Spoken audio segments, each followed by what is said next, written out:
Singularity. My name is Nicola, aka Socrates, and you're watching Singularity One-on-One. Singularity One-on-One is a regular podcast of Singularity Weblog, where you can go and listen to it or download it in full. If you guys enjoy the show, you can help me make it better by liking this video on YouTube, writing a review on iTunes, leaving a comment on the blog, or simply making a donation. And what if they don't like the show? What are they supposed to do? Oh, well, come on. They're going to love this one in particular. As always, I will be the man with the questions. And as you can already see, today, the man in a hurry to give us all the answers on the future of photography and imaging technology is no one else but Will Crockett. Will Crockett is a photo innovator, imaging visionary, a web TV personality, who has more than 30 years as a commercial photographer with notable clients such as Pfizer, Boeing, Hewlett Packard, Cadbury, United Airlines, Time Magazine, and the US Pentagon. He is also the man behind Discover Mirrorless and ShootSmarter.com, and a test shooter for many photo manufacturers.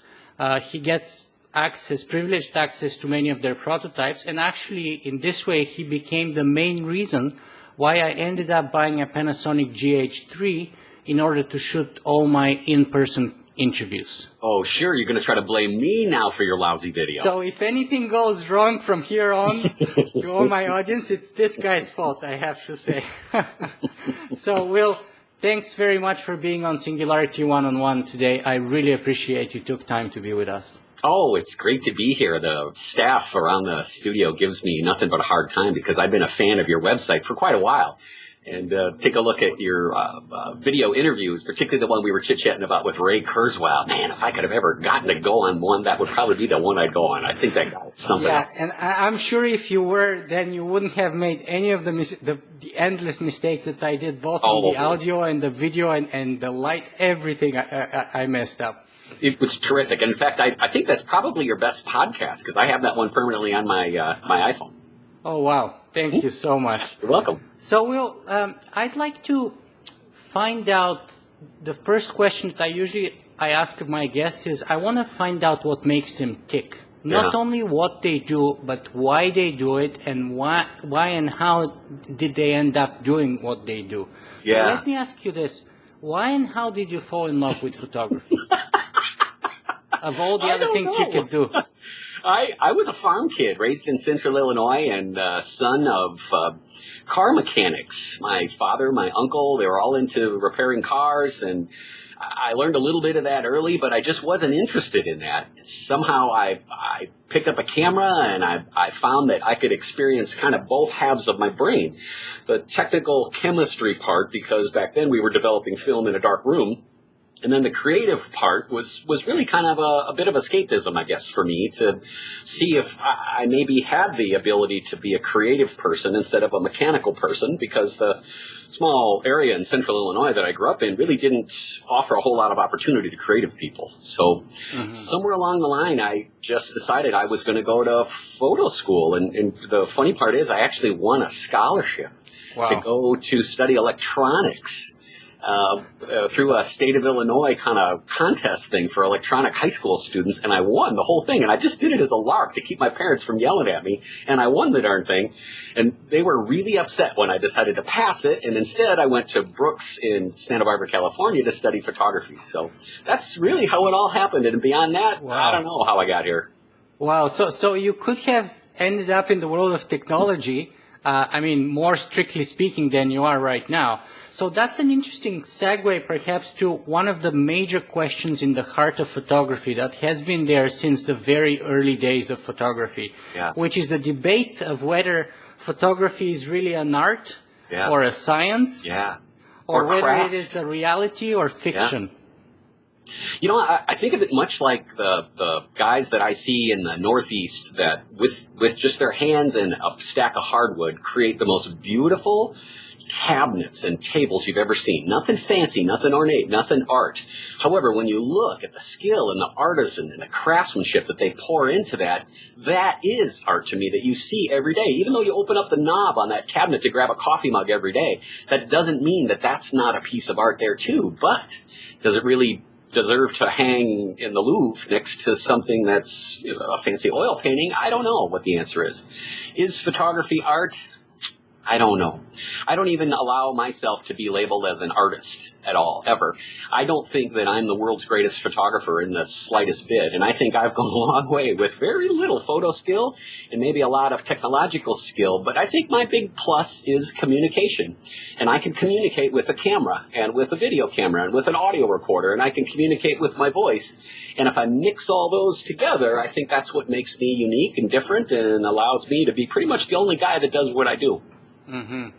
So, I mean, but on the other hand, pictures like the pictures of Henri Cartier-Bresson are hanging in like the Paris Library and in a bunch of galleries across the world. So I think obviously there are people who would say that photography is art. Yeah, I would too. I've been just stunned when I get a chance to see some original photos, even from people that don't, you know, you'd expect me to say, well, the original Ansel Adams and Weston stuff, that's all. And it is. It's gorgeous. But, you know, I've been thrown backwards by even taking a look at Andy Warhol's photographs. I had no idea that they could capture so much life in such a low-grade technological medium. It's interesting for me. I don't understand it. Don't think I do. My end is the whole techno end and the future end of it. Yeah. Mm-hmm. So then what about the second part? Is photography reality or fiction then? Yeah. I don't know. If you can figure out the answer to that, I have no idea. I guess it's a combination of both. And you know what else is interesting too is we have those kind of discussions here amongst photographers when is the image created in the camera or is it created in the computer?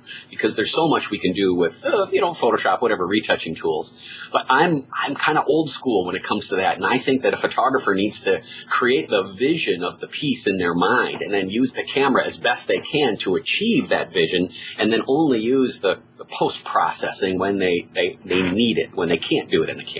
Mm-hmm. Okay, so let's move on to another issue here, and that's the issue about the meaning of hybrid photography. Yeah. You've gone on the record, and you were one of the first people that I was aware of who very openly and very controversially went all the way up there to say that DSLRs are dead. Yeah. So let's walk us step by step here and tell us first, what is hybrid photography and why do you think it might mean the end of DSLRs? Yeah, wow. Thanks for allowing me a platform to bring this to a different audience. And hybrid photography is where we're all going. The line between a photographer that shoots still photos and a videographer that shoots video images, that line that separates the two of us is gone. And we want to be able to help photographers, both photo-based photographers and video-based photographers, to learn that we can capture a moment and create a remembrance. And we can actually show what a product, for instance, is all about, too, by using both photo and video and audio. Audio's got a lot to do with how we as humans retrieve memories and retrieve emotions. And when I hear a piece of video from my daughter, who's now 22 years old and in med school, of her when she was 4 years old and that cute little squeaky voice, I don't need to see the picture. I can just hear that piece of audio and it transports my brain right back to that moment in time that I cherish so much. So what we want to do is we want to let photographers know that these sagging print sales that they're seeing now in pretty much all areas of regions where photographers make their money by selling a printed physical photographic print, that decline in sales is not coming back. And they're going to need to replace that with a hybrid product, meaning it doesn't matter if you are shooting weddings and you think you're selling a wedding album. You think that $3,000 book, that's what you're selling. It's not. You're selling the memories that are held inside that book, and it doesn't matter what physical shape that book is. It could be an electronic piece, and it's still going to have that same amount of value. That's just our struggle with photographers. So we're seeing photographers, typically my generation, the 35 to 55, not being very open. And that's where you said that I took a couple of pot shots, and I still do take a couple of pot shots because they feel that I'm betraying kind of our generation of master craftsman photographers by saying that we're getting away from generating portrait sales, and we're getting away from the craftsmanship of photography. Oh, not at all. We're applying that into a different medium, and it's extremely exciting. And of course, that's where it all comes around for me to say the end of that hardware is here. The holdbacks that we have with a DSLR, meaning a camera that's got a mirror in the middle, it's holding us back. And when we see cameras that don't have a mirror in the middle, they don't hold us back. It's really that simple. So the plus of it is that DSLRs are large, expensive, they're complicated, they have a bunch of end of their technology lifespan signals that they're giving us that they just can't get any better. For instance, autofocus, when it comes to shooting video on a DSLR, is nearly impossible. And the only way to fix the autofocus is to get rid of the mirror, because the mirror is actually what sends autofocus information up to the sensing section of a DSLR. And when we have a mirrorless camera, and in fact, a lot of people don't even know, mirrorless cameras look a lot like DSLRs these days, and this is one of my favorite mirrorless cameras. This doesn't have a mirror inside it, so when I look in there, I'm actually looking at an electronic representation of what the camera sees. And creatively, and we'll come back to that, by the way, creatively, that is a huge boost, and that's one of the little pluses that's also telling me that once photographers fully understand what a mirrorless camera can do, they'll come along with me and they'll say, Will, you're probably right. We were just mad because I just spent $3,000 on a mirrorless camera, and you're telling me an $800 camera is going to do a better job, which in fact is true. And I can prove it. That's part of my job. We're not looking to stick our tongues out at anybody, and we're not looking to do anything else but to sound the alarm. Nicola, we want to make sure that my profession that I've loved for so long, that they understand that if they don't change soon, they're about to get overrun by the generation that's behind us, because they have no problem picking up one of these and shooting photo and video and taking all of our customers. What you say about selling memories and things like that makes a lot of sense to me. And just today, I was reading a blog post by Seth Godin, and he finished it by saying, truly skillful marketers don't sell products, they sell meaning.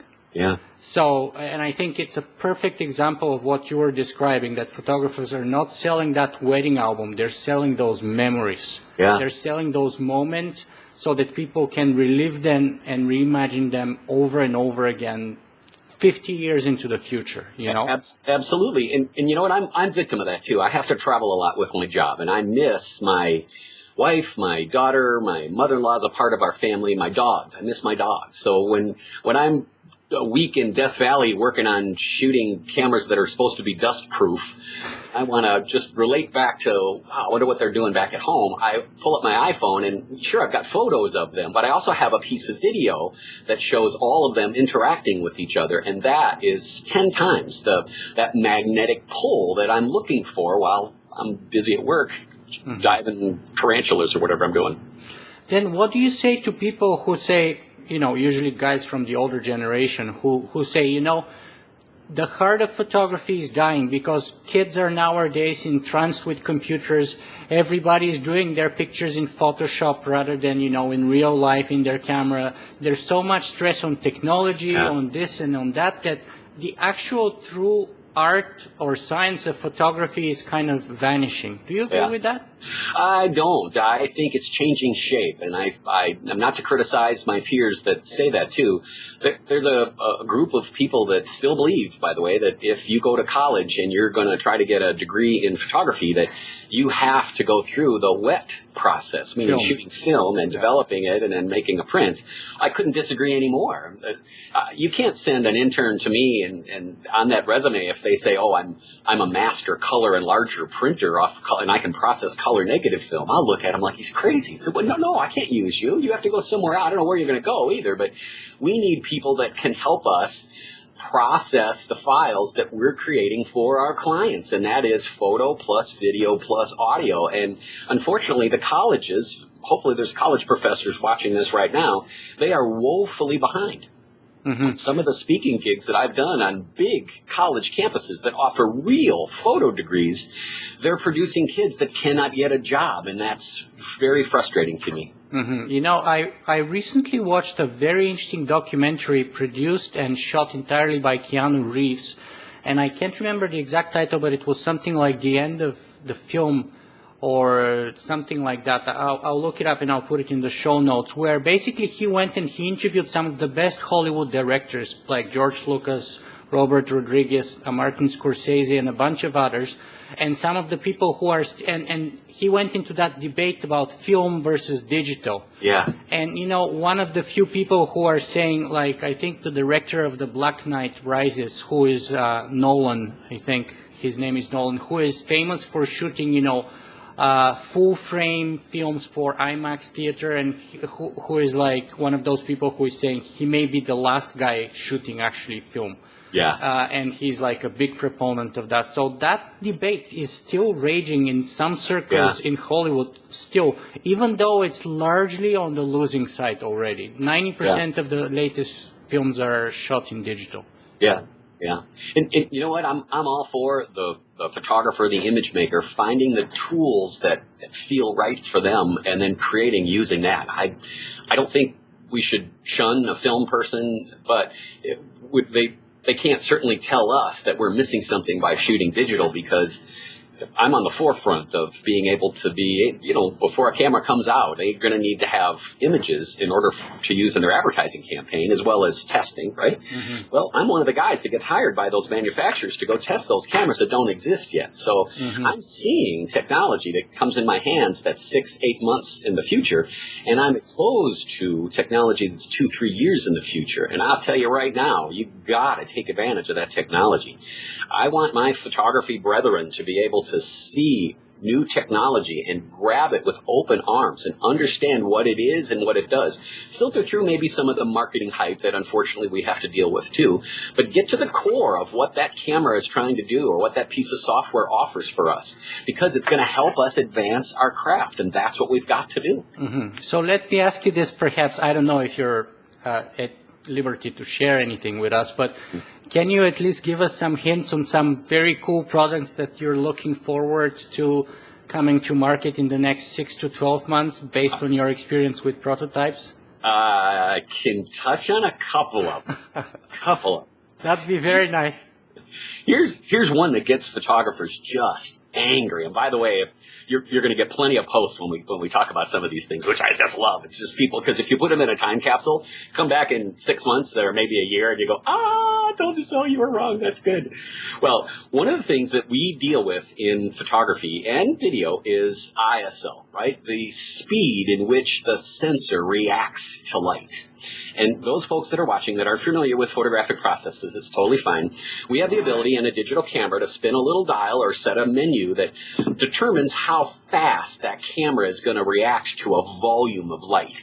And a higher ISO, one that's 1,000 to 2,000, 3,000, that's considered very fast, and it will respond to a very small volume of light. Well, in years past, we didn't have the ability to use films or early digital cameras that responded real quick to light because they were too noisy and grainy, and they just weren't sharp and did not get anywhere near the quality that we need. Well, now we have the return of the auto ISO function. As a pro photographer with digital cameras, we never would use an automatic ISO adjustment, no. And we would be very precise on making sure that we'd use the lowest possible ISO to get the best possible quality. Well, you know that the vast majority of the pro level, both mirrorless and DSLR cameras, you can't tell the difference between their lowest ISO, which is typically 100 or 200, and maybe 2/3 up the way of the chain, all the way up to 1600. You literally could shoot a test picture at each one of those different ISOs and ask a photographer if they could pick out which one was which. And we've done this in live events, and they just can't do it. So we're now seeing the ability for a photographer to decide, shutter speed wise, say I'm taking a picture of my dog, right? My dog loves to fetch the ball. She's a retriever. You don't want a picture of my dog just kind of sitting there, right? You don't want her with just next to the ball or maybe in the water or something, but you want to see her running, right? You want to have one photograph that's got that vision of her moving. Well, means you're going to be down where the dog is, and you're going to be panning from left to right while the dog's running from left to right, and you're going to use a slower shutter speed, a 15th of a second, maybe 30th of a second to blur that little bit so you get that emotion, right? Well, I also want to be able to control my depth of field, right? What's in focus and what's not in focus. Well, that means that I'm able to set my shutter speed and set my aperture setting for my depth of field and let the camera tell me what ISO it is, because it doesn't matter what it is. That right there is working backwards. Because in years past, we used to pick up a box of film, and the film had a very concrete ISO to it. The first thing we would do would be set the camera on that static ISO and not allow it to hesitate, and we couldn't let it change at all. Mm-hmm. Well, that's the last thing we do, and in fact, it doesn't even matter. Here's one of the other things that's changing that's crazy is, do you remember with their early digital cameras, you used to have a digital zoom where you'd zoom in and then it would actually make the image bigger and it would fall apart and it would get horrible looking? Yeah, the pixels would just blow up and it'd be just literally falling apart. Yeah, I remember. Horrible. Well, there is one camera manufacturer that has technology that completely turned me upside down. They have the ability to return digital zoom. They've got a camera with a nice big sensor. And if you cut that sensor in half and then you pull in and you zoom it back in electronically, you increase the pixel values, right? That's called resing up. You're actually storing pixels that you didn't record. They're ones that have been invented by interpolation, very intelligent interpolation processes in the camera. Well, we think instantly as photographers, there's no way you can do that. You can't take this pixel and that pixel and invent two pixels that go in the middle. Mm-hmm. Well, hold on.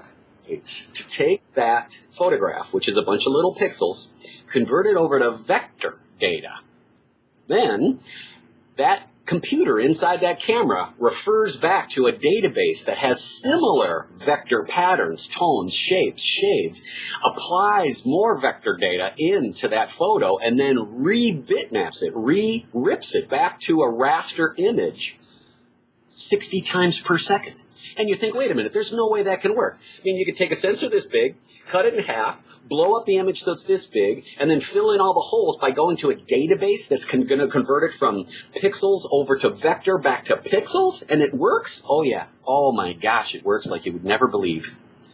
And it's going to totally allow us, once again, photographers, we think, there's no way auto ISO is going to be any good. Well, hang on a second. Those young kids that come in, and this is their first pro camera, and they say, oh, wow, Will's using ISO, and it works great. They're just using that. They're moving on. They're not arguing about it. They're moving on. Then what happens when we go to digital zooms? Oh, my gosh. Phil Crockett says, hey, you know digital zooms is going to work? Oh, I'll be dodging the rotten tomatoes left and right.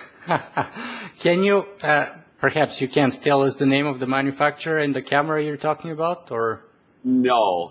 I think, in fact, a little bit of it is out right now, but I don't know which camera it's in. This is a company that licenses technology to other cameras, too. Okay, so let's leave it as a mystery, and then perhaps some of our viewers can post their guests in the comment section or something like that. And 6 months or so, when the product is on the market, we'll see it's going to be common knowledge. So excellent.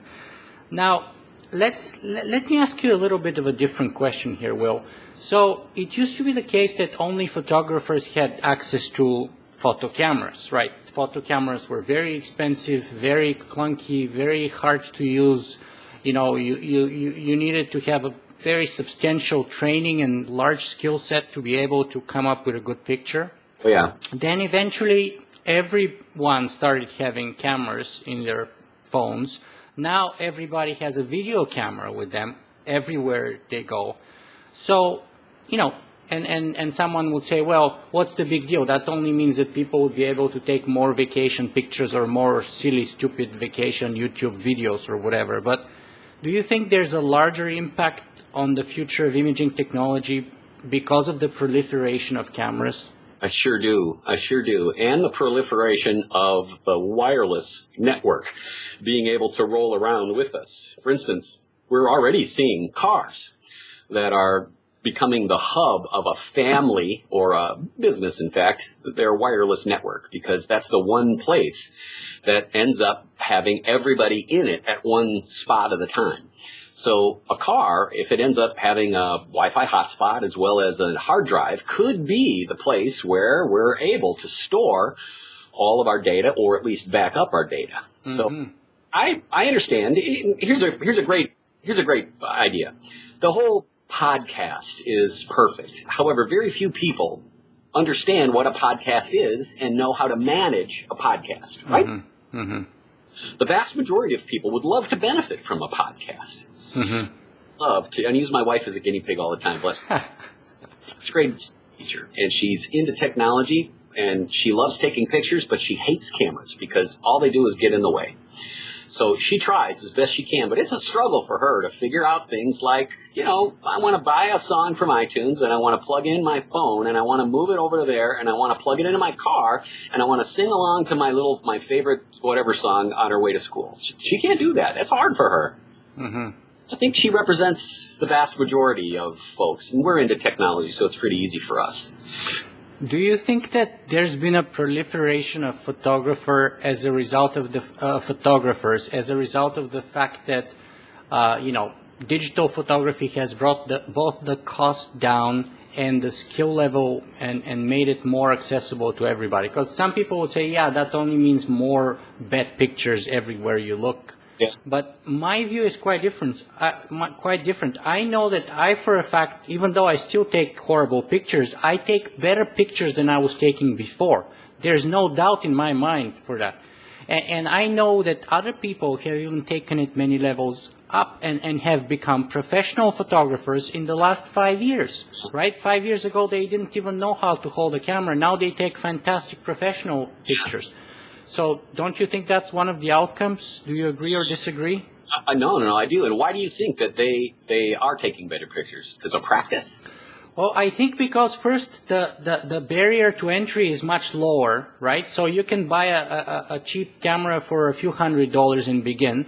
Then you can see and learn instantly as you snap your pictures and correct it instantaneously. It used to be the case you take a picture, you see the result a week later or something, and you can't do anything about it, right? Now you take the picture on your phone and you're like, oh, that's not a good angle. Let me try from here. Oh, the light's not good here. Let me try from here. So you learn instantly. The feedback process is much faster. You improve. And if you're interested and passionate about it, I think you can progress and improve your skill set much faster than ever before for a much lower cost. Yeah, agree. And people are using images to communicate back and forth, because I'm able to take a picture of me going to visit my daughter in college and send it back to my friends instantly.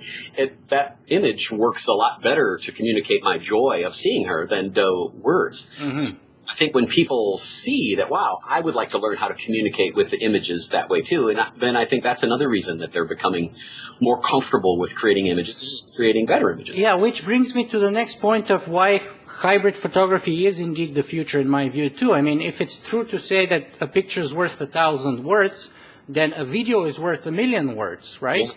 Yeah. Because the video has thousands of pictures as well as sound and motion and emotion and everything over time. So maybe the impact could be even bigger.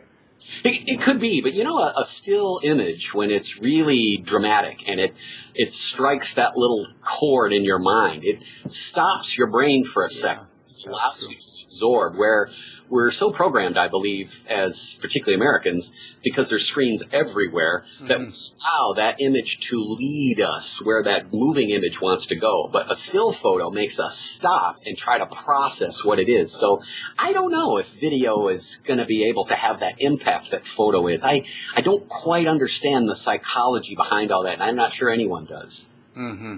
Okay, that's a good point. But you mentioned the proliferation of monitors, and I want to grab that line and question you there. Do you think that, so we talked about the proliferation of cameras, but what about the proliferation of computer monitors in digital frames? Yeah. Let's use the term presentation media. Mm-hmm. There is, on the horizon, paint that will come out of a bucket, and you'll be able to paint the wall with it. And then you're going to shine a projector, much like a video projector, onto that surface in which you just painted. That's going to organize the data, the material that's in that paint, into being able to hold an image. And you'll be able to attach a wireless device to the wall.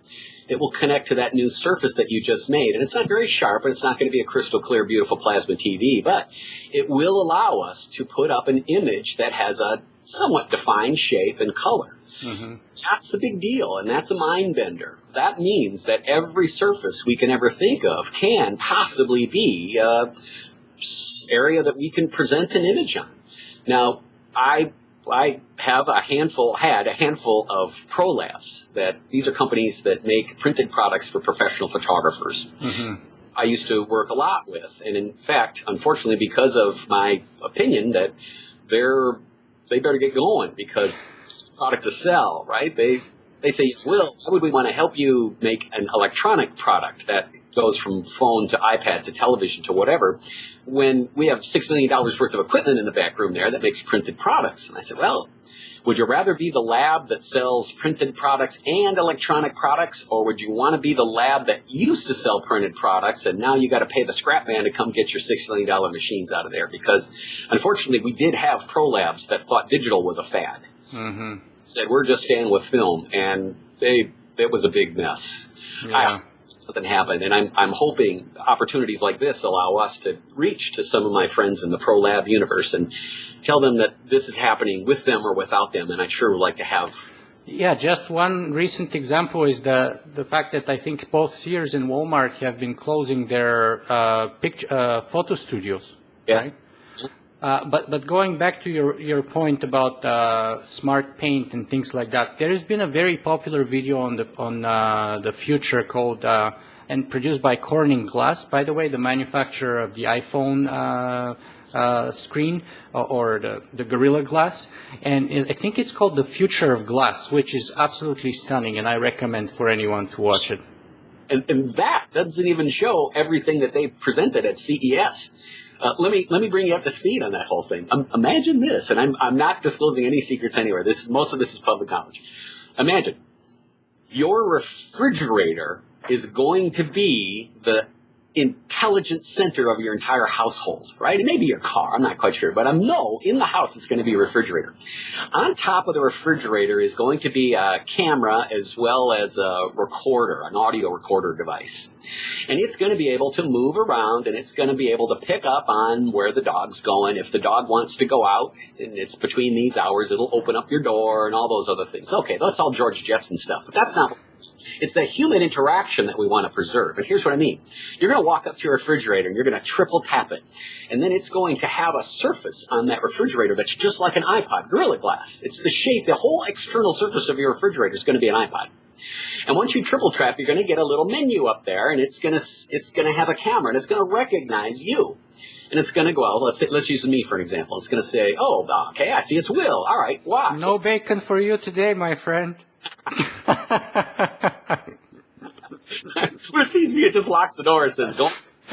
No beer and no bacon. That's it. Know that it's me, and it's going to allow me special privileges because it knows that it's me. Say I have picked up a bag of dog food for the dogs, and my wife had mentioned on the way out the door this morning that she was going to stop by the store and pick it up. But she was going to come home first and go play tennis and then go whatever, right? Okay. Mm-hmm. Well, I want to catch her when she comes back, and I can send her a message to her phone, but she's not real good at checking out the phone, right? Let's walk up to the fridge. I'm going to triple tap the fridge, and I'm going to leave a voice message and visual video message for my wife. So I'm going to say, hey, honey, I already got the dog food. Don't worry about it. Have a terrific day. I'll talk to you later. Well, as soon as she walks in the door, that face detection and facial recognition, right? Two different things. Face detection technology means it sees a face, and that allows us to autofocus a camera, face detection at anything. Facial recognition means we get to assign who that person is. Well, that refrigerator knows that when a face comes in, that it's my wife and says, oh, hey, ding, ding, there's a message for you. Tap here. She taps there, and it's me saying, oh, hey, I already got what it's wanted to.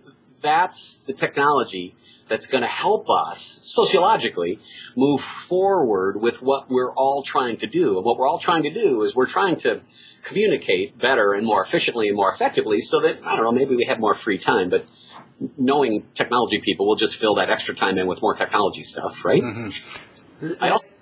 Go ahead.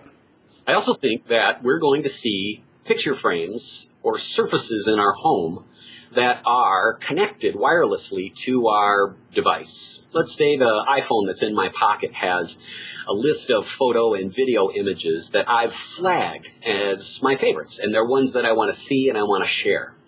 When I walk into my home, those screens, which are dark all day, there's no reason to waste electricity, they're to light up, and they're going to sense when I come into the room, oh, there's nobody else here but Will. I'm going to put Will's favorite pictures up.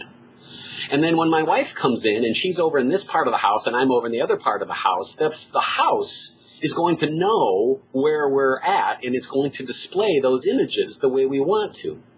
That is wonderful, because that's also going to lead us to, cars. Let's go back to the car. Do you know that the external surface of a car already can be changed with its color, and we're soon to see patterns? Mm-hmm. There's thin, stretchable medium a substrate that goes on the outside of cars that will allow me, if I decide I want it to be green today, I can set my car to be green today. Well, in the car, my wife's got the car set to pink. Sure. Sure. So, but you press a button that I prefer gray or green or whatever, and it automatically changes the color of the car. Yes. So we're talking here about very good examples of artificial intelligence in imaging technology, such as facial recognition and so on, face detection. Let me talk about those same functions within the cameras that we're both using today. For example, like the GH3, the Panasonic GH3, and most of the other mirrorless cameras have them. And how do they change photography? They change photography at an unbelievable speed. For instance, one of the big struggles with event photographers, say a photographer has to photograph the wedding reception in order to get the job as the wedding photographer. When you take a look at the amount of time that a photographer has to take at the wedding reception versus the amount of dollars they make per hour, they don't make any money at a wedding reception because people typically don't buy many of those prints. On the other hand, the bridal party and the beautiful wedding pictures, those are the ones that they're going to buy and the ones that they're going to want to see more of. Mm-hmm. You need to figure out how to make those events easier, faster, more profitable. One way is to take advantage of technology. And one piece of technology that's changing how we photograph events is face detection. When we pick up a camera and we point it towards a group of people, the camera knows, oh, hang on a second, you're in face detection mode. It says, wait a minute, I got some faces here. Oh, there they are there. It's pre-focusing. It's already judging the exposure value on that face, and it's already judging the white balance value on that face. That's before the photographers even thought about depressing the shutter button. That's speeding up the process, and it's also making a better picture because it now gives the ability for a photographer to decide, well, do I need to turn a flash on or not? Am I in too dark of a section of the room? Should I ask the people to move out of the way? Well, all those decisions are being made by the camera, and the photographer just needs to interpret them. Mm-hmm. One small little piece. Here's another one. You could take your GH3, and most people who have one are not that familiar with it. You could take your GH3, as well as other high-end mirrorless cameras. You can turn on the face recognition function. Mm-hmm. Get out a face. You can either go through the menu or just shoot the same face 3 times, 3 pictures in a row. And it'll say, would you like to register that face? And you say, yeah. What it does is it's going to measure artificial intelligence data, right? The eyes, the distance of the mouth, and the nose width. It's going to pick up, I think, 26 little chunks of data, and it's going to store it into a piece of a database where you get to add one more piece, and that is the person's name or however you want to identify them. So let's say you're a wedding photographer. You're going to go and you're going to load up your database before the day of the wedding with the face of the bride and the groom, and you've got a ranking capability. You're going to rank them 1 to 5, 1 being the most important. Bride and groom are going to get a 1. Mother of the bride, best man, those are going to get 2s. Then you're going to go on down the list, and if you need to, use 4 and 5s. Why is that a big deal? Well, you've got a bunch of people in a wedding reception, and you know that you've got to have the bride in focus, and you've got to have the bride properly exposed in correct color. That database may see 6 or 7 people whom you have flagged, but it's going to focus in on that bride and that groom. It's going to see, oh, there's the 2 of them together doing a dance. Will says he wants to take a picture that has very low lights, very kind of smooth look, and I have to make sure that I've got the correct ISO, shutter speed, everything else all set for that. That intelligence is helping a photographer make a better picture. Mm-hmm. That's the plus. And unfortunately, that's where our photography friends are bailing off. They're saying, oh, I make great decisions for my camera, and I don't want a camera making a decision for me. Well, unfortunately, the camera can make a better decision than we can as a human when it comes to that particular example. Here's another one. Say you're in the church, and you want to do a shot down the side of row of people, and your frame has the women on the party of the bride here, and then it's going down the middle, and it's got the guys towards the end, right? You only want the bride and the groom in focus. Well, if you've got that face set to face recognition, it already knows it's going to have to focus on that person, and you can shoot not only photo, but video. Now you can do a shot video where you're moving, and you don't have to worry about autofocus jumping anywhere because it knows face detection wants to be able to shoot that person there, and it never jumps out of autofocus. That's amazing. That's how we're going to solve some of these problems of autofocus. Wow, that's really amazing. I myself, you see, I'm a tech kind of geek, and I haven't used the face detection option on my GH3 yet. So now, because of you, I'm going to use that too. Good, use it. You already got it. You don't have to pay anything else for it. That's awesome. So let me ask you this. We've been talking about hybrid photography so much here, but what about 3D? People say, oh, look at the TV, the theaters, everything is going 3D nowadays. Manufacturers are going, with 3D TVs coming up on the market. What do you think of that? Yeah, I enjoy 3D movies from time to time. I think it's kind of fun that they're re-releasing some movies. Like I saw Jurassic Park just got a 3D. Yeah. I didn't go see it yet, but I think I will. I'll pay to see that. There's no doubt. I do have 3D capable cameras. Your GH3 is capable of 3D with a 3D lens. Yeah. You have 3D capable televisions. I don't know what's back there. There's a Panasonic 3D TV back there. Mm-hmm. But that was a really great idea, kinda, that the television manufacturers stuffed down our throats. And when I saw the technology come out and the fact that you have to have glasses on in order to be able to see, well, most women don't want to sit and watch TV with glasses on. Most men aren't going to make it through a whole football game with glasses on. And when you look at that 3D image without glasses, it gives you a headache. All right. Now there's ways around that. I understand. But I get the headache with the glasses anyway. Do you? Yeah, I don't. It's a little too much for me. So until they figure out how to make 3D that doesn't need glasses, it's a moot point because people just bought it because they thought they had to buy it, and it was a very good marketing effort. But to me, it looks like a complete dud. Yeah, I think though that technology of watching 3D holograms and stuff like that without glasses is on its way actually. Because I actually try to stay away from movies that are 3D in the theater simply because of the headache issue. 9 out of 10 times I get serious headache. Okay. Yeah, maybe because I have very strong contact lenses and that kind of impacts on the way I focus or something, but I get killer headaches. I usually can't stand and it's just horrible for me. Now, let's talk a little bit more about, is there a future for professional photographers in that world that we're describing? And if there is, what's the way forward for those guys? You're not so that they don't go away with the dinosaurs. I'm talking about, hybrid photography and pros who are still using DSLRs and who are still stuck in that mentality of the film old school stuff. That's right. So I don't want to leave the impression that all DSLR shooters are old school and stuck in their ways and are cranky. They're certainly not. There are many reasons why a photographer isn't ready to move into a mirrorless camera, and I understand most of them. But here's what we need to do. We need to realize that as we move into shooting a new medium, and that medium is going to be video and audio, because photographers don't have any skills in audio at all. In fact, audio is in fact even more difficult for we visual folks than video is. Yeah. Well, as we move into that, we're going to have to process those files. And this is where photographers are making a huge mistake. Right now, let's go back to that wedding photographer. When they photograph their images, they're all photos. Sometimes they do a little bit of video, but they're all photos. And they bring those photos in and they do their first edit. They go down from, say, 2,000 to maybe 500. They put up those 500 images online, and then they ask their couple or bride and groom to sort through which ones they want, and then once they're ready to place an order, they're going to take those images and they send them out to a lab, and then the lab does a little bit of touch up to the file usually, and then they make the prints or book or whatever the couple has ordered. Mm-hmm. Photographers that mess around with this whole video thing, they don't understand that yet, that they're thinking that they have to edit their own video. And editing video has two huge drawbacks. One is it takes a big computer. It takes a lot of storage, as you know. It's brand new skills that, in fact, a lot of photo educational companies would love to sell you on the idea that all photographers need to learn how to use Final Cut Pro or Avid Express or Vegas or whatever those big editing machines are. Mm-hmm. Not at all. Auto editing technology is here, and it's being applied to our industry slowly, but it is being applied to our industry.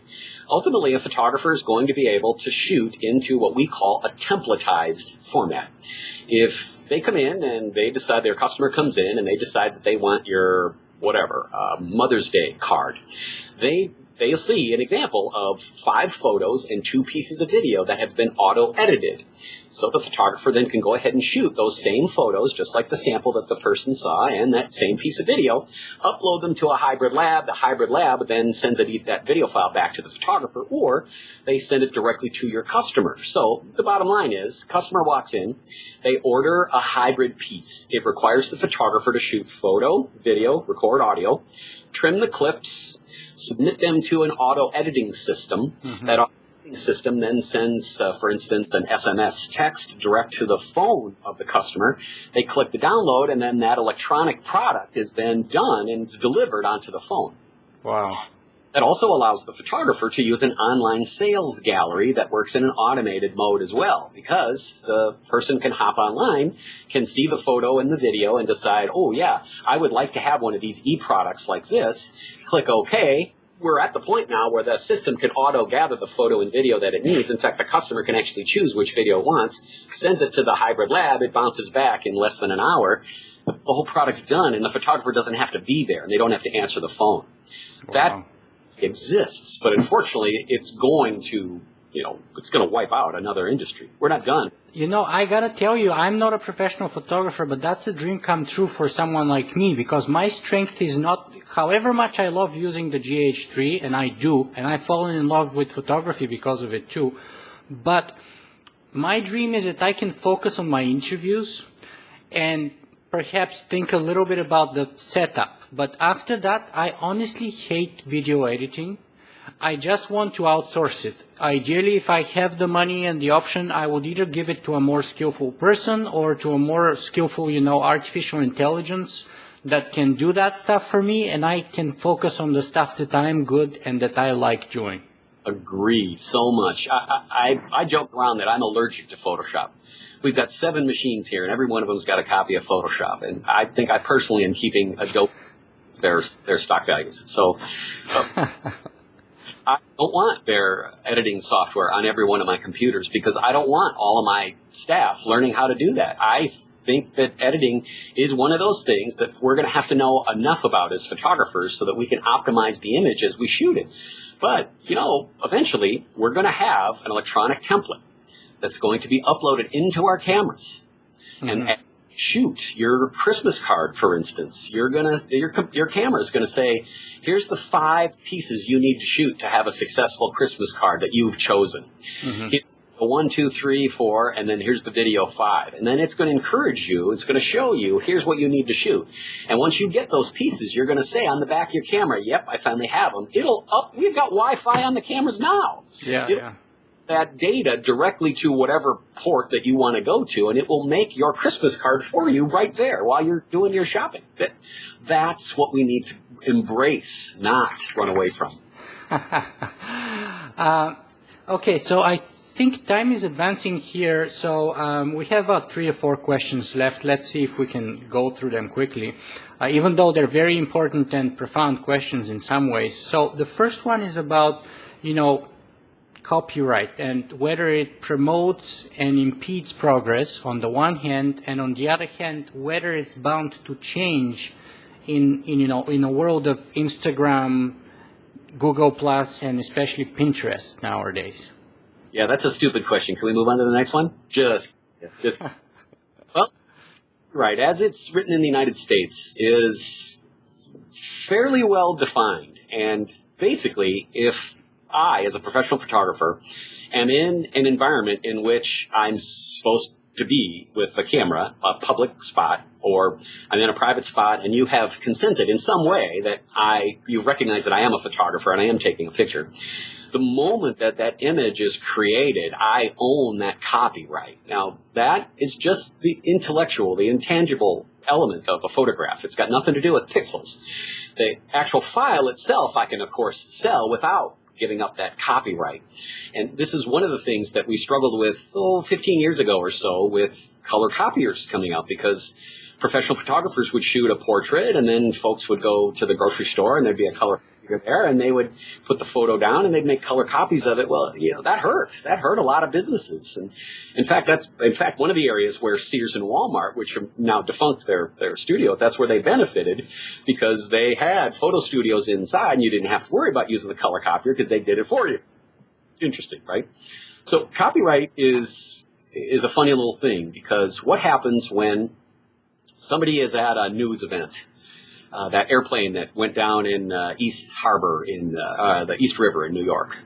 And what happens if you record that event and then you were to sell that to whoever, Fox News, whatever? Whose property is that? And is it something that is copyrightable? And then if Fox News decides they use the guy right next to you instead of you, did he pinch your copyright? All those things have popped back up. And then, of course, you add in the layer of once you manipulate an image, does that mean you have to re-copyright it? Does you change it? If you have this beautiful picture, and there was a Pulitzer photographer that had this gorgeous picture that you're not, when you submit your images for the prize, you're not supposed to have anything but just, minor touch-ups, nothing changed. I think he edited out his backpack or something, didn't he? Trash bag. I think it was a trash bag. Yeah, okay, yeah. Yeah. Well, where do you draw the line? So it was his copyright in the beginning, of course, and it doesn't have a whole lot to do with copyright. It's his copyright after he finished that whole thing there. But at what point can I take your image and change it, and therefore it gives me a new copyright? Just like the Obama poster, right? The guy that did the Hope Obama poster? Mm-hmm.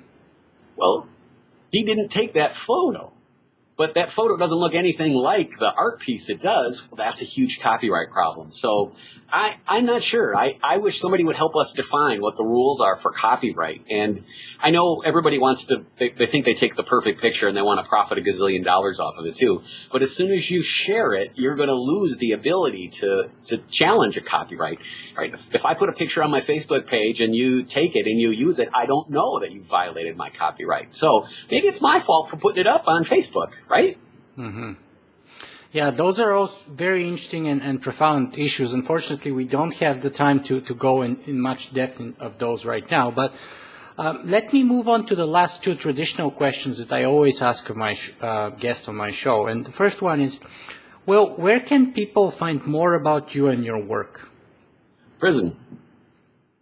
Say that again? I'd like to learn more about hybrid photography. Our website called discovermirrorless.com is got a lot to do with mirrorless cameras, but it's more to do with hybrid photography and how the pro and emerging pro can move into shooting photos and video and audio and put them all together into something that makes sense and hopefully makes a profit there too. Mm-hmm. Fantastic. And then the last question is, we've been talking with you for about an hour now, so what do you think is the most important message that you want people to take away from this interview with you today? Yeah. If you're a professional photographer, I just hope that you're open-minded and would just have a hunger, a passion for learning how technology is going to move us forward. Instead of seeing what you can't do with your camera, I want what you can do your camera. So many people get stuck with obstacles. They have an idea to create a shot or a hybrid e-product, and they go to shoot it and their camera gets in the way because it's too hard and it's too confusing, or they don't understand how to make a correct exposure with video. I want them to turn that around as a positive. So that whole taking lemons and making lemonade is real. And I want my professional photographers to think what people want and let's go give it to them, not what we can do and let's go try to sell it to them. Mm-hmm. Well, I think that's an excellent point to call it a day. So, Will Crockett, thank you so much for being with us today. So welcome. This is so fun. My goodness gracious. Of course, let me know how I can do the camera, too. I'm glad you made the right choice. Thank you. I definitely will.